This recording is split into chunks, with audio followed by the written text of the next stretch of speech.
जय झूलेलाल। 2-3 साल बाद जब मैं अपने बच्चों, भांजे भांजी, भतीजे भतीजी को इस क्विज के ज्ञान से रिलेटेड चीज़ें बताऊंगी तो मुझे अपने आप में ज्ञान का अनुभव होगा।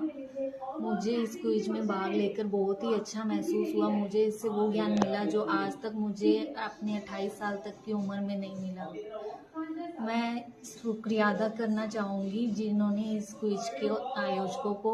उनकी प्रशंसा जितनी करूँ मेरे पास शब्द कम पड़ रहे हैं। इस क्विज से मुझे झूलेलाल जी, संत कांवर राम जी के बारे में वो चीज़ें पता चली जो जिनमें से एक खास बात यह थी कि जब एक माँ अपने मृत बच्चे को संत कंवर राम जी की झोली में देती है और बोलती है इसे लोरी सुनाइए, वह ये जानते हुए भी कि वह मृत है, संत कंवर राम जी उससे प्यार से लोरी सुनाते हैं और उस बच्चे में फिर से प्राण लौट आते हैं। ऐसे अद्भुत चमत्कार सुन सुन के मेरा दिल अद्भुत हो गया और ये चमत्कार मेरे दिल को छू गए। इन सब चमत्कारों को सुनकर मुझे अपने सिंधी होने पर और भी ज़्यादा गर्व महसूस होने लगा।